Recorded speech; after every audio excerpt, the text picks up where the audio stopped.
മൂന്നാമതായി ഗർഭകാലത്ത് സ്ത്രീകൾക്ക് നല്ല മനസ്സമാധാനം കൊടുക്കണം.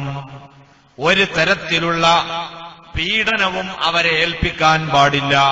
ശാരീരികം മാത്രമല്ല, മാനസികമായ വല്ല ടെൻഷനുകളും ഗർഭകാലത്ത് ഒരു പെണ്ണിനെ വേട്ടയാടിക്കൊണ്ടിരുന്നാൽ അവരെ ഉദരത്തിൽ വളരുന്ന കുഞ്ഞിന് അംഗവൈകല്യം വരെ വരാനുള്ള സാധ്യത ഏറെയാണ്.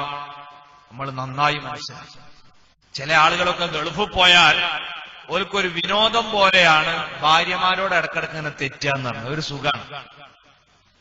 അങ്ങനെ 2 or 3 മാസം അല്ലെങ്കിൽ 6 മാസം ഒരു ഫോൺ പോലും ചെയ്യാതെ ഇരിക്കുന്ന വിദ്വാൻമാരുണ്ട്. ഓനതൊരു വലിയ രസമായിട്ടാണ്. അങ്ങനെ ഒരാളെ ഭാര്യ ഇവിടെ ഗർഭിണിയാണെങ്കിൽ ആ പെൺകുട്ടിയുടെ മനസ്സനുഭവിക്കുന്ന വേദന ഒരു പക്ഷേ നിങ്ങളെ കുട്ടിയുടെ കാലിലേക്ക് പടരും.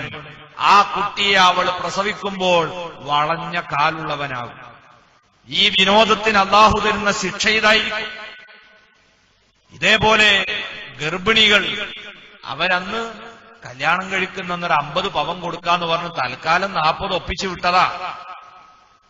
ഒരു 6 മാസം കൊണ്ടൊക്കെ ബാക്കി തരാന്നൊക്കെ പറഞ്ഞിരുന്നെങ്കിലും ഇത് ആദ്യത്തെ കുറി തന്നെ കിട്ടിയ ആളാണ്.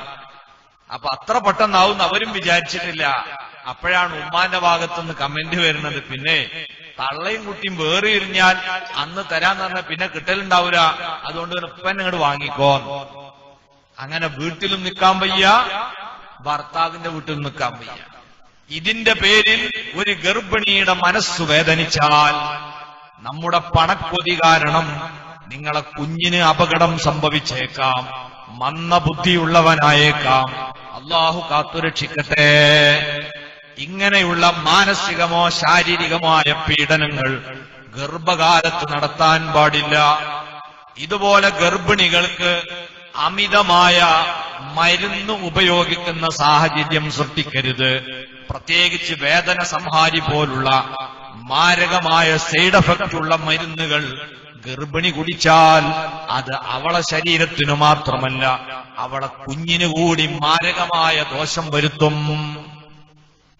മരുന്നൊക്കെ ഒഴിവാക്കി നല്ല ആഹാര ക്രമീകരണം നടത്തിയാൽ പിന്നെ നമ്മൾ സാധാരണ ഈ പെണ്ണുങ്ങൾക്ക് കൊടുക്കുന്ന ഗുളിക ഉണ്ടല്ലോ, അതിന്റെ പോലും ആവശ്യമില്ല. അതിനൊക്കെ അതിൻ്റെതായ തകരാറുണ്ട്.